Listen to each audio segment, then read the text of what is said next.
Hello. Today we're going to start a new journey. Once again, we'll take a journey with our friend Swami Rama, and this journey is entitled A Call to Humanity. A Call to Humanity. Hello, Mir. Hi, Gravinder. Hello, Hashim. And this is subtitled Revolutionary Thoughts on the Direction for Spiritual and Social Reform in Our Time. Now, I recall, although the text does not say this anywhere in here, that the original impetus for this was a lecture or series that he was asked to give many, many years ago somewhere at a big conference in India. And he was trying to make an impassioned plea of the state of the world and how, what words to use, authentic traditional yoga, as we keep reviewing it, the profound effect this can have on changing our world. Hi, Mary. And so I find this book to be just absolutely filled with passion. And I suddenly realized we have gone through this together online in other modalities, but never like this. And so there's a part of me that feels a little bit of restraint about it because it is profoundly passionate. And in some senses, there's some stuff in there that's some would consider obnoxiously pushy. But this text is the one, I'd say the number one of his books that is absolutely filled with that kind of passion. So I thought, let's dive in and just enjoy the passion.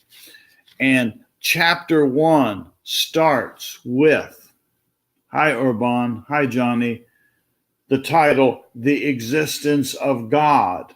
Let's just dive right into the heart of probably one of the greatest controversies of humanity. Here we go. The existence of God. Belief in the existence of God indicates that one is searching for the truth, big T, truth. The truth is that which remains unchanged in the past, present, and future. Not everybody believes that that's what God is. The truth is unborn and immortal. To know truth, one needs to purify one's thoughts, speech, and actions. Purification is of utmost importance because only through a purified mind can an aspirant think and contemplate. I was asked recently to go speak at a church. And one of the things that I was asked to talk about was, what do you believe and why do you believe it? And I found it tremendously challenging because it is only to the religionist that a question like, what do you believe, is relevant. To the yogi, that's not the important thing. Purification is of utmost importance because only through a purified mind can an aspirant think and contemplate. Once we are determined to search for the truth through our purified thoughts, speech, and actions, we are certain to find the way and reach the goal. The truth itself becomes our guide, and without making a mistake, we will find ourselves on the right path.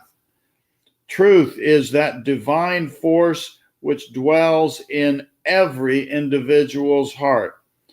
It is the all-pervading eternal reality, joining one individual to another and finally linking all of existence in one divine awareness. That divine force is called God. One who believes in God and surrenders himself to God attains freedom here and now. He knows that he belongs to God and God belongs to him.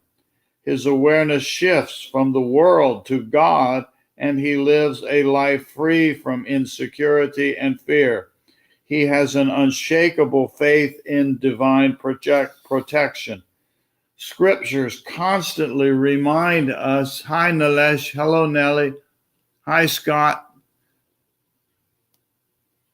Scriptures constantly remind us that as the ocean accepts a river and makes it its own, God accepts seekers. It does not matter which path they follow or from which background they come. The only requirement is a desire to know truth. Notice the way he uses this word truth as an interchange with the word God. So he's not referring to God as a him who is up there somewhere. Once that desire is awakened, it doesn't say once it's attained. He says once the desire is awakened, all means and resources come together. Water finds its own level. Likewise, a true lover of God finds God. The highest philosophy is to know that the truth and God are one and the same. And the highest practice is to search for truth through one's thoughts, speech, and actions. Belief in God and experiencing the presence of God at every moment are two different things. Before the actual direct experience of truth, a human being may believe in the existence of God, but his belief remains imperfect. True belief, which is known as faith, comes after direct experience. Hi, Raj. Faith born from direct experience becomes a part of the aspirant's being, and such faith protects the aspirant like a mother protects her child. And I'm remembering, for those of you who have explored the Yoga Sutras, Shraddha or faith is mentioned in Sutra 20 of chapter 1. And this that we just looked at here is a pretty good description of that yogic spirit of faith.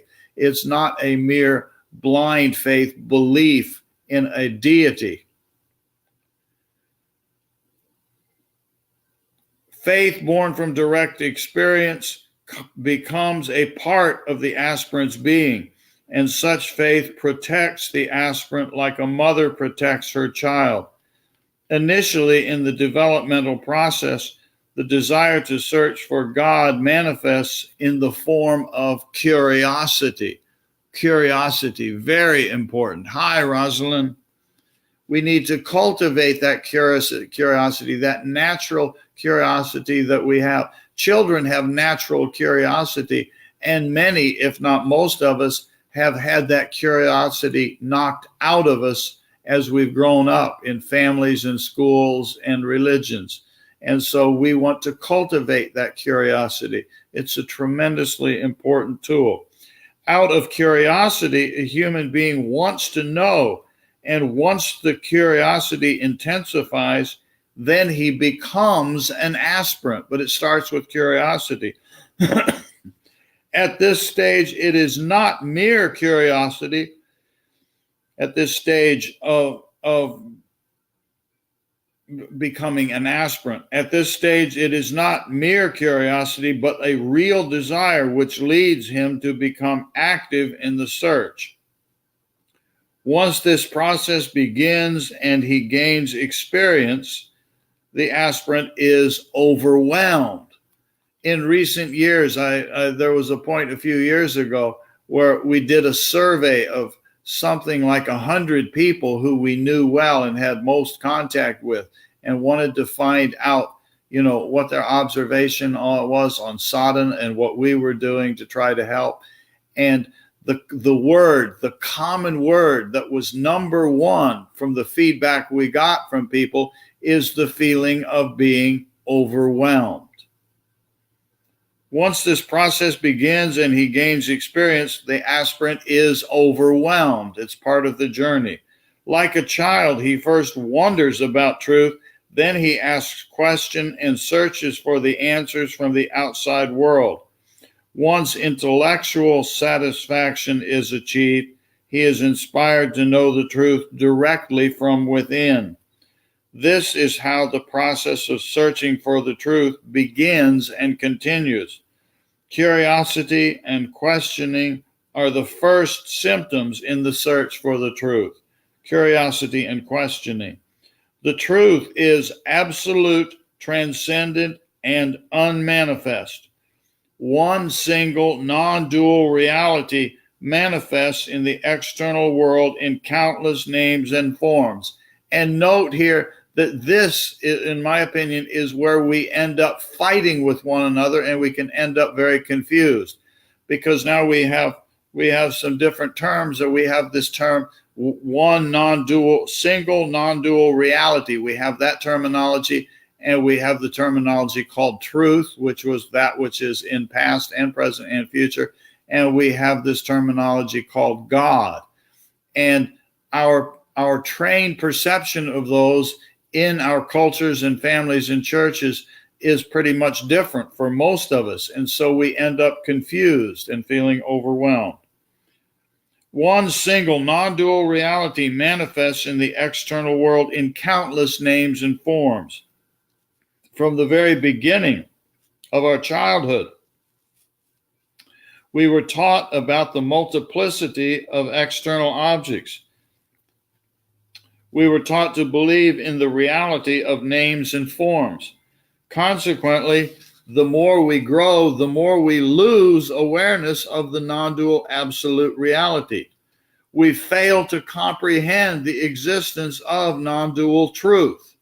If we change our educational system and inspire our children to contemplate the truth at an early age, they can recognize the source of their inner potential. But that will probably be taken out of them by the schools and churches, and culture. They will be able to recognize the truth much more easily than those who have gone through a learning process that emphasizes duality and the multiplicity of external objects. So somewhere along the way, we have to let our own curiosity turn us into aspirants. So he's talking here about the natural obstacles that every one of us has already faced in our lives. And then in adulthood, we look for something more, as we're doing, and we run into these problems. Hi, Betty. By forgetting the absolute non-dual truth and believing in the existence of illusory external objects, we pollute our minds and dissipate our inner potentials. If we are curious, we search for the truth in the outer world. But no matter how much curiosity we have, if our inner resources are not directed toward the truth, we waste our time and energy. Spiritual practices undertaken at an early age result in profound and long-lasting experiences.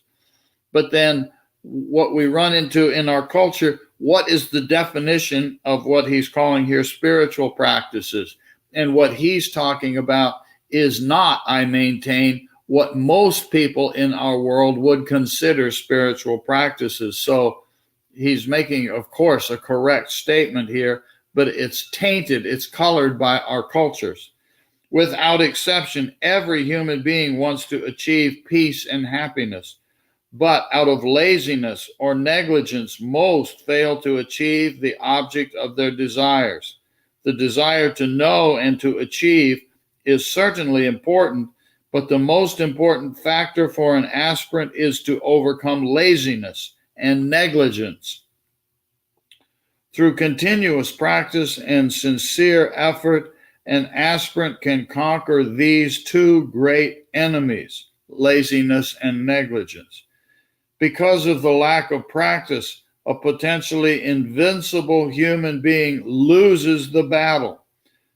Consciously or unconsciously, every human being knows the purpose of life, but being unaware of the appropriate means to pursue it and the proper application of these means, he fails to recognize and attain the goal. The first step toward the realization of truth is to know the proper method of practice. The second step is to practice it faithfully and regularly for a prolonged period of time. This is possible if the aspirant applies the following 3 golden rules. 1, be aware of the goal and work toward it all the time. All the time. Listen to that word, suggestion, all the time.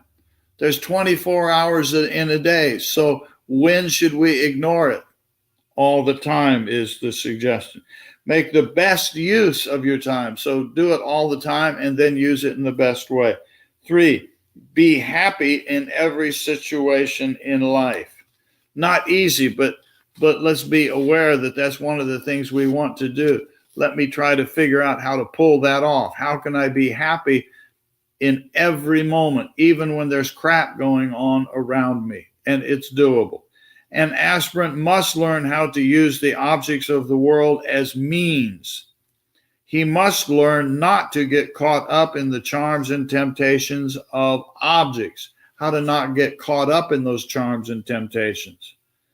In Ishopanishad, I think it is, a beautiful metaphor is used for this world, and it's like a golden disc. The entire external world of objects and its allurements is like a beautiful golden disc. It's very, very alluring. And the trick is how to not get sucked into that golden disc. For a spiritually inspired couple, the marital relationship is a means for spiritual upliftment. At least it ought to be, instead of turning just into fights. While living in the world, if a wife and husband can become means for each other's spiritual achievement, then they can both reach the goal quite happily and effectively. However, if each views the other as an object for sensual fulfillment, then they miss the purpose of life. Wife, husband, children, family, wealth, and the objects of the world are meant for sadhana, spiritual practice. But out of ignorance, a householder's life is usually devoid of spiritual motivation. Consequently, householders become attached to relationships and the objects that they have. Attachment brings an unending bondage that can be overcome only by sadhana. It is good to love and to have a positive attitude toward worldly objects, but one must not become attached to them. By knowing the difference between love and attachment, one can change one's worldview and make the best use of worldly objects. Through gradual purification and transformation, one can change attachment into pure love, and thereby can turn weakness into a source of strength. Out of ignorance, a person considers himself to be the owner of worldly objects, mine. He gets attached to the objects and suffers as a result of loss and gain. Attachment signifies an act in which ego claims to be the owner of the object it possesses, whereas love for the object indicates the surrender of the ego to the higher force, big F force, to whom all the objects of the world belong. I don't know who owns it, but it's not mine. That's the key. It's the meaning of the word namaha, which comes from namam, which means not mine, which is in many, many of the mantras, Om Namah Shivaya. Thus, attachment is the source of bondage, whereas love is the source of liberation. In the light of pure love, one attains a non-dual state, but driven by attachment, one confines oneself within the walls of ego. There are 2 kinds of beliefs, those which grow through observation and those which have direct experience as their source. The first kind of belief or faith takes place in early childhood when the heart is pure. We believe in whatever we hear or see. At this stage, the meaning flashes in the mind the moment we hear its corresponding word. The mind considers the word and its meaning to be true. And along with the relationship between the word and its meaning, a visual image is imprinted in the mind. So if I say to you simply apple, something comes to mind. Mind in childhood is like blank paper on which anything can be written or drawn. The input at this stage creates a permanent impression on the child, and the child believes in the reality of that object. With purity and openness, the child believes all that he hears. As a child grows, his trusting nature disappears. He no longer believes and trusts as he used to. From one standpoint, childhood can be considered a stage of blind faith, because at that stage of evolution, the child does not feel the necessity to verify the validity of the things he trusts. His belief is not illumined either with the light of direct experience nor of logic and reasoning. The other kind of belief originates from the direct experience of the truth. Belief based on direct experience is self-evident, requiring no proof for its validity. As a child grows, the intellectual part of his personality evolves, and as a result, he seeks an intellectual verification of his earlier beliefs.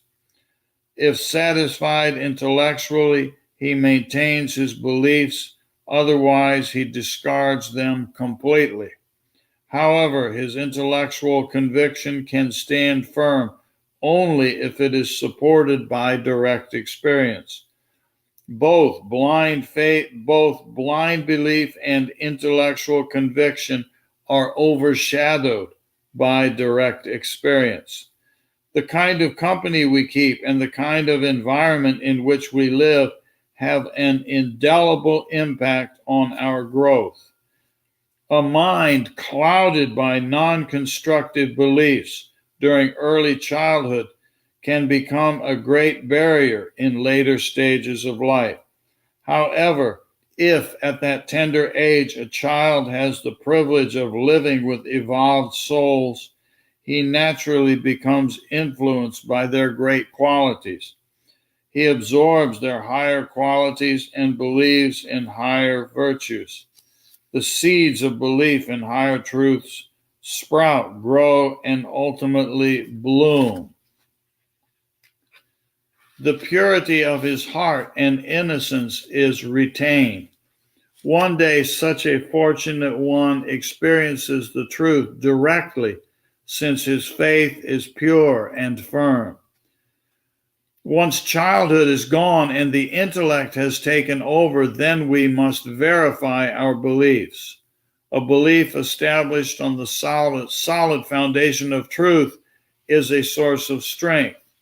A belief based on the direct experience of truth, not contradicted by logic and reasoning, is known as Shraddha, or faith. Such faith is established over an extended period of time. Repeated experiences add to the maturity of the faith.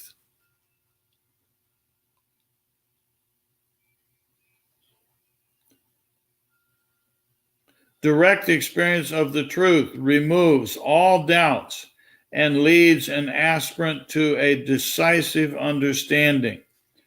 Such an understanding becomes an inseparable part of his being. Knowledge becomes firm. He does not feel it necessary to seek verification from others. He knows that he knows. Such is his faith. On the basis of that faith, he starts his quest and reaches his goal. But ordinarily, people do not have such faith. Rather, they live with their mere beliefs. Faith in God leads one to God, Belief in God may lead one to a series of disappointments. Oh my.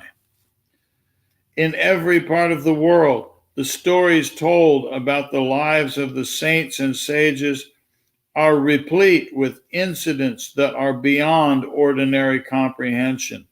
No matter how much one intellectualizes or how doubtful one remains, at a certain point in life, one has to accept the existence of the divine force that functions behind all other forces of nature.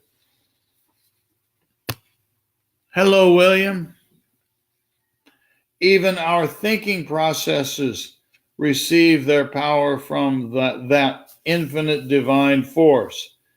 Being omnipresent, the divine force witnesses all the states of human existence, and through all experiences from birth to death remain unchanged.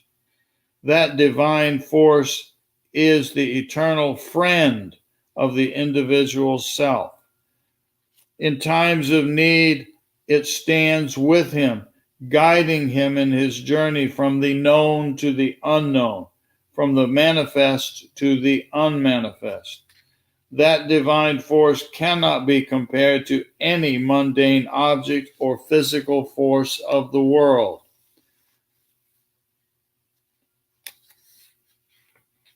Known as Shakti, the divine force is the center of consciousness. In different parts of the world, people have addressed this divine force by different names, depending on their insight. Some view this force as a personal God. Others consider it to be universal truth. Some consider it to be apart from the universe. Others consider this universe to be a manifestation of that force. A genuine aspirant walks on the path and does not stop until he attains the experience of the totality and the perfection of that truth. The potential to realize the truth is found in every human being.